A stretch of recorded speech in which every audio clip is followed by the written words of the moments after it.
एक उद्घोष भगवान श्री राम जी करते हैं। लक्ष्मण जी को शक्ति लगी तो प्रश्न उठा कैसे और क्यों, जिसके लिए स्वयं भगवान राम कहा करते हैं कि जगमा सखा निशाचर जेते लक्ष्मण हनई निमिष महते थे। जगत में जितने सारे निशाचर होंगे मेरा भाई लक्ष्मण उसको पलक झपकते मार सकता है, ऐसा भगवान श्री रामचंद्र जी स्वयं उद्घोष करते हैं। इसके बावजूद श्री राम जी के छोटे भाई लक्ष्मण जी को वीरघातनी शक्ति लगी, इसका क्या कारण हो सकता है?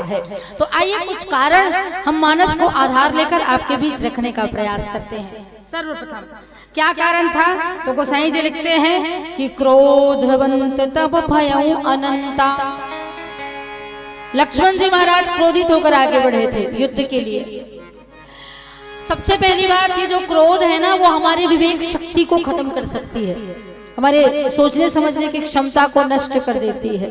युद्ध के लिए जा रहे हो तो मन को शांत रख के जाना पड़ेगा, ठीक है? आपके भीतर जज्बात है, जज्बा है, युद्ध के मैदान में आपको सामने वाले को हराने का जज्बा होना चाहिए, तभी आप अच्छे सिपाही बन सकते हो। लेकिन इसका तात्पर्य ये नहीं कि आप क्रोध करो और क्रोध करने के बाद अपनी विवेक शक्ति खत्म कर दो और सामने वाले का बाण आए और आपको लग जाए। ये एक भाव हो गया। दूसरा भाव क्या था? तो दूसरा भाव ये था कि लक्ष्मण जी महाराज हर बार जीतते थे, हर बार, और कोई हर चीज में हर बार जीतने लगे तो उसके मन में कहीं ना कहीं कभी ना कभी थोड़ा ना थोड़ा अहंकार आ सकता है कि मैं तो हर बार जीतता हूँ। एक बच्चा हर साल मेरिट लिस्ट में पास हो रहा हो तो अपने सहपाठियों से ही अच्छे से बात नहीं करेगा, भैया मैं हर साल मेरिट लिस्ट में पास होता हूँ, मैं आप लोग से क्यों दोस्ती करूँ, आप तो गधे हो, ये कहकर वो अनदेखा कर सकता है। श्री राम जी ने कहा भैया तू हर बार जीतता है, एक बार हार भी जा, क्योंकि हार का स्वाद कैसे होता है ये भी चखना जरूरी होता है। कहीं ऐसा ना हो कि हर बार जीतते जाए और मन में अहंकार आ जाए, और मैं नहीं चाहता कि मेरा प्रिय लक्ष्मण अहंकार से ग्रसित हो। इसीलिए थोड़ी देर के लिए तू एक बार हार तो जा। यहाँ हार का मतलब मृत्यु नहीं है, केवल मूर्छित हुए। ये हो गया दूसरा भाव। तीसरा भाव ये है कि लक्ष्मण जी महाराज जानना चाहते थे कि मेघनाथ तुम्हारे तरकश में कितने सारे और कौन कौन से बाण हैं, वो सारे बाण तू निकाल, मैं भी तो देखूं भला तुम्हारे तरकश में कितने बाण हैं। एक युद्ध जैसे मल्ल युद्ध कहते हैं, दो लोग आपस में लड़ते हैं अखाड़े में, जिस तरह से दो लोग अपनी अपनी कुश्तियां दिखाते हैं वैसे। तो मल्ल युद्ध के दौरान एक अच्छा विजेता वही घोषित होता है जो ज्यादा मार खाता है। अब आप पूछोगे ऐसा कैसे? तो पहले वाला जोश में भर भर के सामने वाले को मारेगा, दूसरे वाले को, और दूसरा वाला बेचारा मार खा के गिरेगा। पहले वाला जब मार के थक जाए और गिर जाए, उसके बाद दूसरा वाला पूरा बल लगा के एक बार उठेगा और एक घूसा मारेगा और सामने वाला धराशायी हो जाएगा। होएगा कि नहीं होएगा? मेरी बात समझ में आ रही है ना? मैं जो बोल रही हूँ समझ में आ रही है ना? पहले मार खाए और उसके बाद अंत में एक ही घूसा से सामने वाले को धराशायी कर दे। तो बोले लक्ष्मण जी तू भी ऐसा कर ले जितना करना चाहता है, मैं भी तो देखूं कितना बल है तुम्हारे पास। और जब सारे तुरीन के तुम्हारे बाण, तुरीन मतलब जिसमें बाण रखा जाता है ना उसे तुरीन कहते हैं, तो तुम्हारे तुरीन के सारे बाण जब खत्म हो जाएंगे तो मैं एक ही बाण से तुम्हारा इतिश्री कर दूंगा।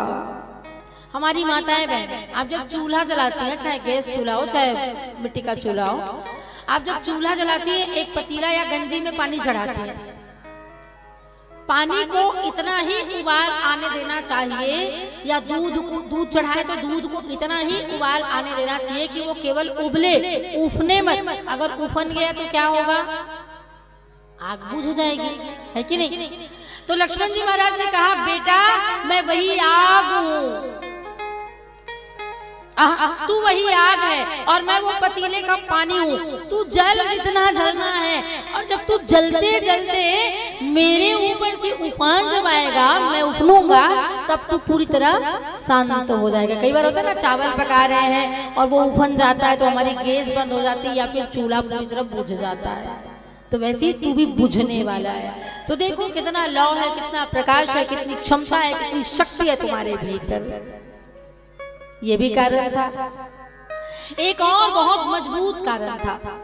जब भगवान राम वनवास यात्रा में गए थे तो वनवास यात्रा में उनको एक स्त्री मिली थी जिसका नाम है, जिसको जगत सबरी के नाम से जानते हैं। सबरी मैया ने भगवान राम को कंद मूल फल सुरस अति दिए, राम कहुआनी प्रेम सहित प्रभु खाए बारंबार बखाने। बहुत सारे कंद मूल और फल लाकर श्री राम जी के सम्मुख परोसा और श्री राम जी बड़े चाव से खा रहे, प्रशंसा कर रहे हैं, मैया बड़ा स्वाद है, कहाँ से लाई हो, कौन से जंगल से, कैसा पौधा रहता है, पहचान करा दो, अगर हमारी अयोध्या में होगा तो हम भी वहां से उखड़वा लाएंगे या तोड़ लाएंगे, बता तो दो मैया। ये पूछ पूछ के प्रशंसा कर करके खा रहे हैं। बगल में लक्ष्मण भैया खड़े थे। अब लक्ष्मण भैया को श्री राम जी ने कहा, भैया तू भी तो चख ले एक बार। कहीं कहीं पर ये किंवदंती आती है, कथा आती है कि सबरी भैया ने चख चख के राम जी को खिलाया था। तो जब चख चख के खिलाया था, लक्ष्मण जी बगल में थे, तो श्री राम जी ने कहा, भाई तू भी खा ले। लक्ष्मण जी ने ले लिया और लेने के बाद खाया नहीं, उसको फेंक दिया। क्यों नहीं खाया? क्योंकि लक्ष्मण जी ने 14 बरस तक न खाने और न सोने का संकल्प लिया है, सौगंध लिया है माँ के चरणों को छू के। तो उन्होंने फेंक दिया उसको भगवान श्री राम जी और सबरी मैया के न देखते हुए। आदरणीय श्रोता समाज, अगर उसको लक्ष्मण जी महाराज खा लिए होते तो उनको ये वीरघातनी शक्ति भी कुछ ना करने वाली थी, लेकिन भविष्य में ये लीला जो होनी थी इसीलिए उन्होंने नहीं खाया। कैसे? तो आप अपने 0 से 5 साल तक के बच्चों को दिसंबर जनवरी के महीने में 2 बूंद जिंदगी की पिलाने जाते हैं। पिलाते हैं कि नहीं पिलाते? क्यों पिलाते हैं? ताकि भविष्य में उसको कोई परेशानी ना हो, शारीरिक रूप से उसको कोई परेशानी ना हो। तो वही थी वो 2 बूंद जिंदगी की, जिसे लक्ष्मण भैया अगर खा लिए होते तो उनको ये बीमारी ना लगती, लेकिन उन्होंने खाया ही नहीं, इसके लिए उनको वीरघातनी शक्ति लगी। एक और, जब अपच होता है तो कड़वी दवाई खानी पड़ती है। श्री लक्ष्मण जी महाराज को कहीं जीत का अपच ना हो जाए, इसीलिए ये हार की कड़वी गोली खानी पड़ी। और इससे भी बड़ा कारण सबरी मैया के कंद मूल फल ही है जो वीरघातनी शक्ति लगने के बाद जो संजीवनी लाई जाती है द्रोणाचल से, वो द्रोणाचल में ही गिरा था जिसे लक्ष्मण भैया ने फेंक दिया था। और वही द्रोणाचल से उसी संजीवनी को हनुमान जी लाते हैं और लाने के बाद लक्ष्मण भैया को खिलाते हैं और तब जाके लक्ष्मण भैया के जीवन वापस पा पाते हैं, मतलब वापस प्राण आता है। दूसरा और कारण जिस बात को मैंने अभी अभी थोड़ा सा छेड़ा, कौन सा कारण? दरअसल लक्ष्मण भैया जब वनवास श्री राम जी जा रहे थे तो मैं भी चलूंगा भैया आपके साथ करके श्री राम जी के चरणों में निवेदन किया। श्री राम जी ने कहा, भाई तू नहीं जा सकता है क्योंकि वनवास जाने का दायित्व मेरा है, पिताजी महाराज ने और माँ ने मुझे वनवास जाने के लिए कहा है। आपकी भाभी मेरी सहधर्मिणी है, मेरी पत्नी है, इसीलिए वो मेरे साथ जा सकती है, तू नहीं जा सकता। लक्ष्मण जी ने कहा कि भैया मैं क्यों नहीं जा सकता? वो निवेदन करता है, एक कमरे में ले जाकर एक दीप जला देता है, अंधेरा कमरा रहता है, दीप जला देता है और भगवान के चरणों को धर के निवेदन करता है, हे घट घट के वासी कथी राम तोला, तय अपनी शरण मां लगा दे न मोला।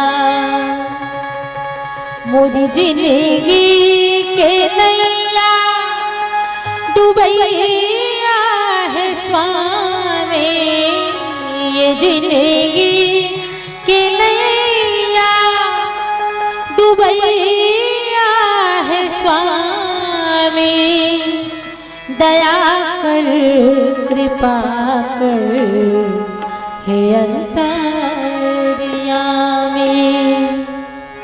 हे घट घट के वासी कथे राम तोला, तय अपने चरण मां लगा लेना मोला तै अपने चरण में लगा लेना मोला।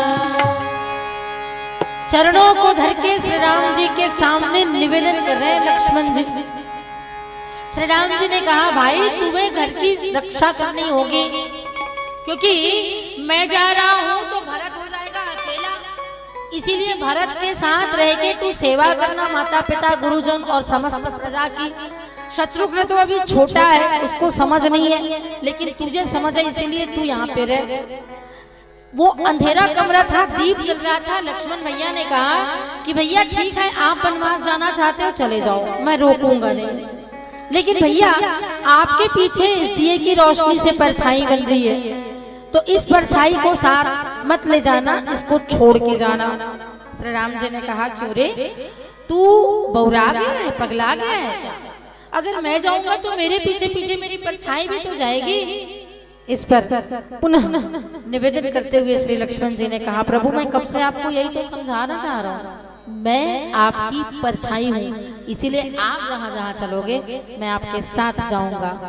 तू जहाँ जहाँ चलेगा मेरा साथ होगा, मेरा साया मेरा तो मैं साया हूँ आपकी, मैं आपके साथ चलूंगा।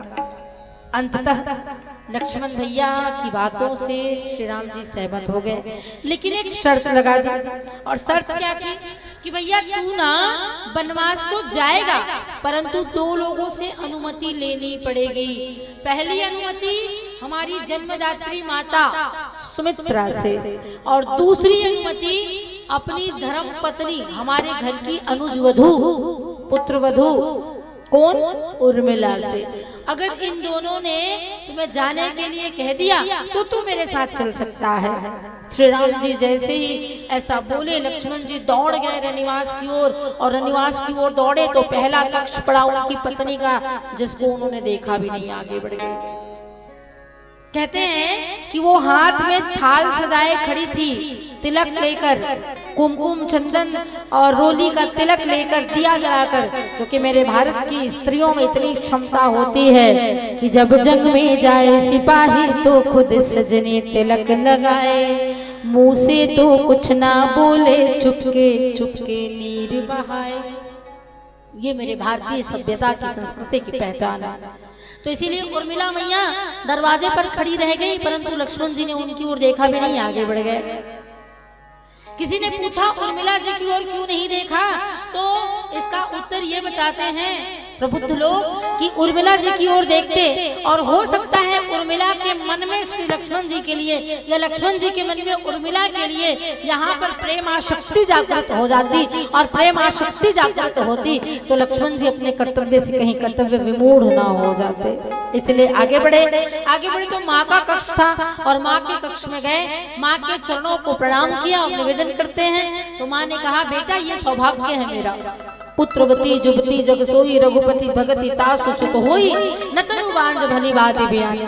बेटा ये मेरा सौभाग्य है कि तू श्री राम जी का भक्त है। पुत्रवती उसी स्त्री को सौभाग्यवती माननी चाहिए जिसका बेटा भगवान का भक्त हो, और तू तो भगवान का भक्त है, राम का भक्त है। भूरी भाग भाजन भयो मोहि समेत बलि जाओ, जो तुम रे मन छाड़ छल किन राम पद ठाओ। ऐसा सुंदर उपदेश दिया। उन उपदेशों के तहत माँ ने एक बात कह दी, एक पंक्ति कह दी, क्या कि तू जा तो रहा है राम और सीता के साथ, लेकिन याद रखना कभी सपने में भी उनके बारे में कुछ गलत मत सोचना। बहुत सारी बातें कही उसने, तात तुम्हार मात वैदेही, पिता राम सब भांति स्नेही, अबर तहाँ जहाँ राम निवासु, ऐसी बहुत सारी बातें कही। तो उन्होंने कहा कि स्वप्न में भी लक्ष्मण जी को ये बात लग गई, स्वप्न में भी राम और सीता के विषय में तुम गलत नहीं सोचोगे। श्री लक्ष्मण जी ने कहा ये तो बहुत गूढ़ बात माँ ने कह दी, और माँ की बात को मानना एक बेटे का धर्म होता है। ये कहकर लक्ष्मण जी महाराज क्या करते हैं इसका चिंतन हो एक भजन के बाद। बोलिए लखन सिया रामचंद्र के जय।